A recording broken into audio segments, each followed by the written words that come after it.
अस्सलाम वालेकुम। हमारा नेक्स्ट टॉपिक है स्क्लेरोडर्मा। सिस्टेमिक स्क्लेरोसिस करने लगे हैं। सिस्टेमिक स्क्लेरोसिस के अंदर एक स्क्लेरोडर्मा होता है, मतलब सिस्टेमिक इन्वॉल्वमेंट होती है, एक लिमिटेड स्क्लेरोडर्मा होता है। लिमिटेड स्क्लेरोडर्मा को क्रैश सेल भी कहते हैं, क्रैश सिंड्रोम भी कहते हैं, तो वो बाद में डिस्कस करते हैं। स्क्लेरोडर्मा मीन्स कि आपके स्किन की इन्वॉल्वमेंट होगी, मेनली स्किन की इन्वॉल्वमेंट होगी, स्किन की सैक्रोसिस होगी कि आपके स्किन के ऊपर कोलेजन जो है कोलेजन प्रोटीन्स डेपोजिशन हो जाएगी और उसकी वजह से स्किन हार्ड हो जाएगी। मेनली तो स्क्लेरोडर्मा यही है, मतलब सेक्रोसिस हो रही है, टिश्यूज हार्ड हो रहे हैं। लेकिन इसके अंदर आपकी बॉडी के दूसरे सिस्टम जो हैं वो भी इन्वॉल्व होते हैं, उनकी भी सेक्रोसिस होती है। तो उनको वन बाय वन मैं आपको बताता हूँ कि कौन कौन से सिस्टम इन्वॉल्व होंगे और उनकी कॉम्प्लिकेशंस क्या होंगी। तो फर्स्ट ऑफ ऑल तो आपको फिजियो बताऊं कि स्क्लेरोडर्मा के अंदर होता क्या है। स्क्लेरोडर्मा के अंदर होता है कि आपकी बॉडी के ऊपर, स्किन के ऊपर या फिर बॉडी के जो ऑर्गन इन्वॉल्व होंगे वहां पे कोलेजन टाइप 1 एंड टाइप 3 की कोलेजन प्रोटीन डेपोजिशन हो जाती है और उसकी वजह से वहां पे हार्डनिंग हो जाती है। और ये यंग फीमेल्स के अंदर होती है, तो इसके रिस्क फैक्टर्स में आए थे यंग फीमेल्स। और ये इसके अंदर कोलेजन कोलेजन प्रोटीन्स की डेपोजिशन होती है। कॉज इसकी अननोन है, इडियोपैथी कॉज है, ऑटो इम्यून डिजीज है। रोमोटोलॉजी में जो भी ज्यादातर डिजीजेस हैं वो ऑटो इम्यून ही हैं और इडियोपैथिक, मोस्टली इडियोपैथिक, जिनकी कॉज अननोन है। ऑटो इम्यून डिजीज है और इडियोपैथिक है। कॉमन है यंग फीमेल्स के अंदर। इसमें क्या होता है, कोलेजन कोलेजन प्रोटीन टाइप 1 और टाइप 3 इसकी डेपोजिशन हो जाती है टिश्यूज के अंदर। कोलेजन प्रोटीन 1 और 3, टाइप 1 और टाइप 3 की डेपोजिशन होती है आपके बॉडी के टिश्यूज जो भी इन्वॉल्व होंगे उनके ऊपर। तो सिस्टेमिक डिजीज भी है और सिस्टेमिक, तो वन बाय वन सिस्टम को पढ़ लेते हैं। सिस्टम कौन कौन से इन्वॉल्व होते हैं। सबसे पहले आपको नाम से स्क्लेरोडर्मा, तो स्किन की इन्वॉल्वमेंट तो मस्ट है ना। तो स्किन स्किन के सिम्टम्स क्या होंगे।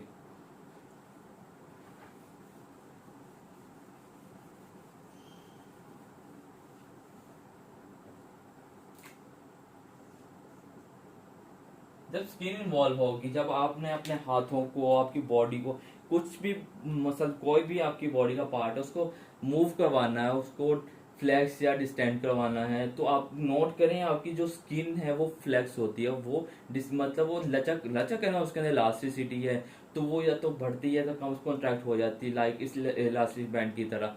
तो उसकी जो लचक है, जो इलास्टिसिटी है, वो कम हो जाएगी अगर उसके ऊपर सीमेंट डाल दिया जाए, मतलब जिस तरह सेक्रोसिस या कोलेजन डाल दिया जाए, उसको हार्ड कर दिया जाए, तो जाहिर बात है उसको मूव करने लगेंगे तो वो रुकावट पैदा करेगी, आपकी बॉडी की फ्लेक्सिबिलिटी अफेक्ट होगी। तो इसके अंदर क्या होगा, जॉइंट्स की फ्लेक्सिबिलिटी वो लॉस हो जाएगी, फ्लेक्सिबिलिटी लॉस हो जाएगी, क्योंकि जब हार्ड होगी आप मूव करने लगोगे तो रुकावट पैदा करेगी स्किन के इन्वॉल्वमेंट के अंदर। इसके अलावा क्या होगा, जो कॉमनली जो इन्वॉल्वमेंट होती है उसके लिए ये होता है कि आपके जो माउथ है, माउथ के अराउंड जो आपके मसल्स हैं, सो स्किन है, स्किन की जो है सेक्लिरोसिस हो जाएगी। आप बोल रहे हैं, खा रहे हैं, खाने के लिए आप मोस्ट कॉमनली मुंह का जो मुंह की मूवमेंट जो वर्क करवा रहे हैं, तो वो स्किन हार्ड हो जाएगी, मुंह सही तरीके से ओपन नहीं होगा, वो ओपन नहीं होगा, खाना नहीं बंदा खा पाएगा। डिस्फेजिया नहीं, ओडाइनोफेजिया की कॉम्प्लिकेशन के साथ आ सकता है कि खाना खाते हुए रुकावट पैदा हो रही है, डिफिकल्टी हो रही है और पेन हो सकती है। तो आप जितना याद रखें कि मुंह की माउथ ओपनिंग जो है वो रिस्ट्रिक्टेड हो जाएगी इस पेशेंट की।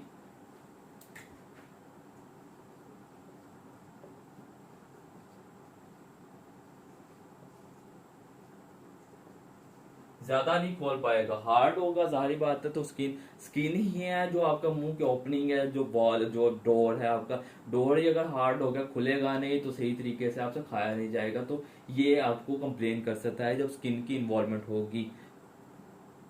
उसके बाद आपकी जीआईटी की इन्वॉल्वमेंट,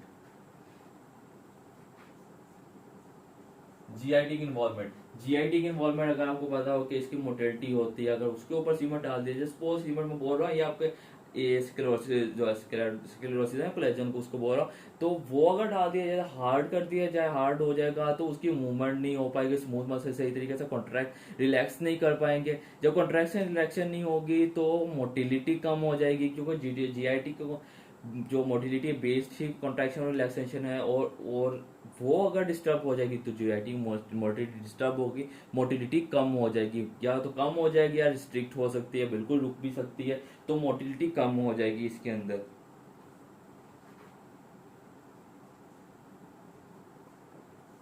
मोटिलिटी रिड्यूस हो जाएगी इसके अंदर जीआईटी की इन्वॉल्वमेंट के अंदर, जिसकी वजह से क्या होगा, गर्ड हो सकता है, रात को सोया हुआ है जो आपका जो आपकी जो भी जो डाइट है वो स्पिंक्टर क्लोज नहीं होंगे, आपके मैदे के अंदर से आपके स्टमक का कॉन्ट्रैक्शन होगी, वो आपकी जीआईटी ट्रैक से वापस आ सकती है, तो गर्ड गर्ड के सिम्टम्स आएंगे मोटिलिटी की वजह से, गर्ड के सिम्टम्स आ सकते हैं, गैस्ट्रोएसोफेजियल रिफ्लक्स, गर्ड, GERD, गर्ड, गर्ड के सिम्टम्स आएंगे। और क्या होगा, तो साथ ही मैं आपको इसका ट्रीटमेंट बता दूं, स्किन का ट्रीटमेंट बाद में करते हैं, तो जीआईटी का ट्रीटमेंट में आएगा, मोटिलिटी कम है तो मोटिलिटी बढ़ाने वाली ड्रग्स यूज कर लेंगे, मतलब आपका जो नोस्पा यूज करते हैं बेसिकली।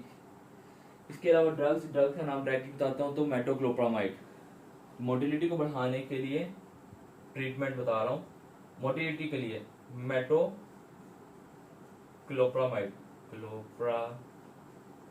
क्लोप्रामाइड, मेटोक्लोप्रामाइड आपकी जीआईटी की मोटिलिटी को इंक्रीज करेगा, इनहांस करेगा।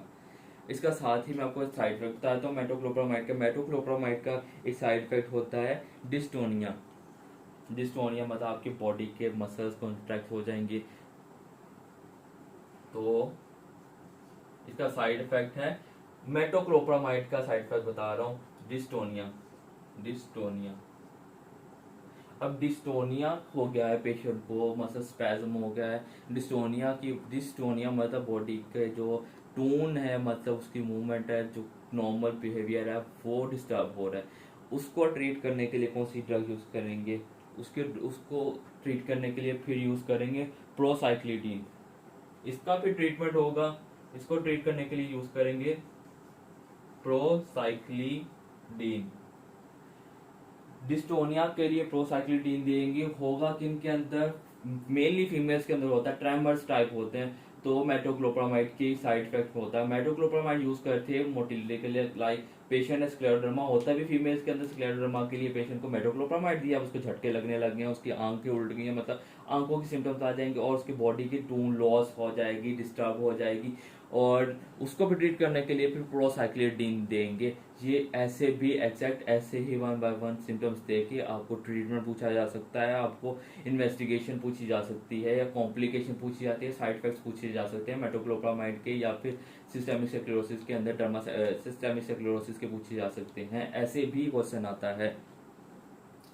तो उसके बाद जीआईटी इन्वॉल्वमेंट के अंदर मोटिलिटी को बढ़ाने के लिए एक और ड्रग यूज करते हैं, जो मोटिलियम जो यूज करते हैं टैबलेट मोटिलियम, तो डोमपेरिडोन भी यूज कर सकते हैं, डोमपेरिडोन, डोमपेरिडोन मोटिलियम के नाम से आती है, डोमपेरिडोन भी यूज करेंगे।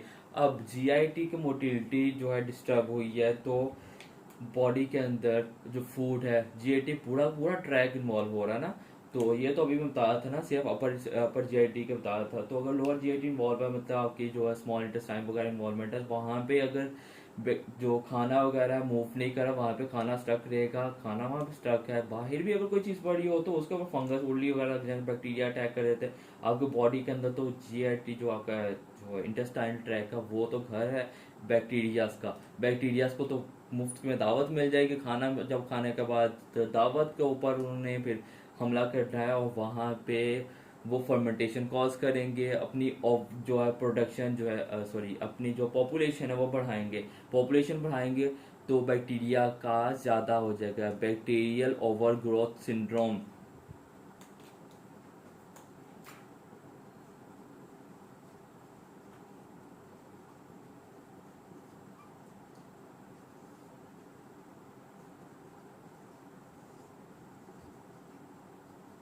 Bacterial over growth syndrome. Bacterial over growth syndrome में क्या होगा, बैक्टीरिया ओवर ग्रो कर जाएंगे और मेनली फर्मेंटेशन करेंगे। फर्मेंटेशन की वजह से क्या होगा, वहां पर गैस प्रोड्यूस होगी, गैस मतलब फ्लैटर प्रोड्यूस पास करेगा। और क्या होगा, इसके अंदर इन्वेस्टिगेशन करते हैं hydrogen breath test, hydrogen gas का इन्वेस्टिगेशन करते हैं। तो इसका भी हमको सेपरेटली पूछा जा सकता है। तो इसकी इन्वेस्टिगेशन करने के लिए करेंगे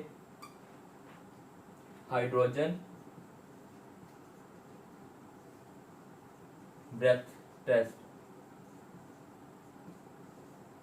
हाइड्रोजन ब्रेथ टेस्ट करेंगे बैक्टीरियल ओवरग्रोथ सिंड्रोम के लिए। अब बैक्टीरियल ओवरग्रोथ सिंड्रोम का ट्रीटमेंट क्या होगा, सिम्टम्स क्या होंगे। फर्स्ट ऑफ ऑल तो आपको सिम्टम्स बता दूं। सिम्टम्स में आपको आ सकता है, आपको ऑस्मोटिक डायरिया हो सकता है,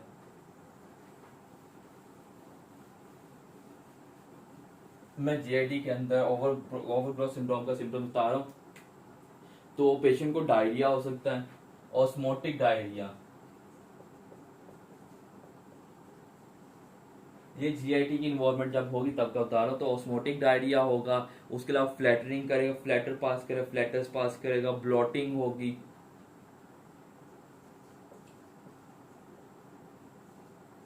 फ्लैटस फ्लैटस होंगे, ये कॉमनली सिम्टम्स होंगे। इसका साथ ही ट्रीटमेंट भी लिखे हैं। ट्रीटमेंट में आप रिफेम्पिन यूज कर सकते हैं, रिफेम्पिसिन या रिफेम्पिन यूज कर सकते हैं।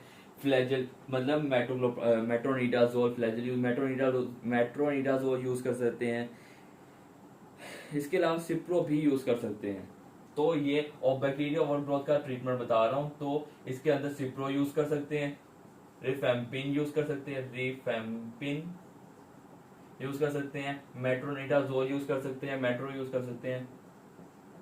मेट्रोनिडाजोल यूज कर सकते हैं। ये आपका जीआईटी की इन्वॉल्वमेंट है। जीआईटी के बाद आपकी नेक्स्ट इन्वॉल्वमेंट है किडनी की। किडनी की जब आर्टरी और वेन के अंदर सेक्युलोसिस हो जाएंगी, वो हार्ड हो जाएंगी, तो उसकी वजह से दो सिम्टम्स आएंगे। एक तो सिम्टम आएगा ना आपका रीनल फेलियर का, सेकेंडरी हाइपरटेंशन होगा। जब उसकी हाइपरटेंशन होगी तो बॉडी के अंदर उसके रेनल एंजियोटेंसिन सिस्टम एक्टिवेट होगा। उसकी डिटेल नहीं बताऊंगा यहाँ पे भी। रेनल एंजियो सिस्टम इन्वॉल्व जो एक्टिवेट होगा, आपकी बॉडी के अंदर बीपी हाई हो जाएगा। तो रेनल के अंदर क्या होगा, रेनल इंसुफिशियंसी की वजह से रेनल फेलियर हो सकता है। और दूसरा आपका ब्लड प्रेशर, बीपी हाई हो सकता है। बीपी हाई करने के लिए बीपी हाई को फिर ट्रीट करने के लिए यूज करेंगे कैपोटीन के नाम से आती है कैप्टोप्रिल। दूसरी ड्रग्स भी यूज कर सकते हैं, एस इनहिबिटर है कैप्टोप्रिल। इसकी किडनी की इन्वॉल्वमेंट, किडनी की वेसल्स ब्लॉक हो जाएंगी, जिसकी वजह से रेनल फेलियर होगा। नेक्स्ट आपकी इन्वॉल्वमेंट कहाँ की होगी, लंग्स की। ये इंपॉर्टेंट है, लंग्स की जब इन्वॉल्वमेंट होगी, इसी की बेस के ऊपर आपका एमसीक्यू गलत होगा। जब सिस्टेमिक स्क्लेरोसिस के अंदर स्क्लेरोडर्मा होगा, मैं बार रिपीट कर देता हूँ कि सिस्टेमिक स्क्लेरोडर्मा होगा, लिमिटेड नहीं, सिस्टेमिक मतलब स्क्लेरोडर्मा होगा, उसके अंदर लंग्स की रिस्ट्रिक्टिव लंग डिजीज होती है, आपके लंग्स की फाइब्रोसिस होती है, लंग्स की फाइब्रोसिस होगी, पल्मोनरी फाइब्रोसिस होगी। पल्मोनरी फाइब्रोसिस होगा तो वो स्क्लेरोडर्मा है। अगर पल्मोनरी हाइपरटेंशन है, फाइब्रोसिस नहीं हाइपरटेंशन है, वो तो लिमिटेड स्क्लेरोडर्मा होता है। तो इसको ट्रीट करने के लिए फिर क्या यूज करेंगे, पल्मोनरी फाइब्रोसिस को ट्रीट करने के लिए फिर यूज करेंगे साइक्लोफॉस्फामाइड यूज करेंगे। इसको ट्रीट करने के लिए फिर यूज करेंगे साइक्लोफॉस्फामाइड।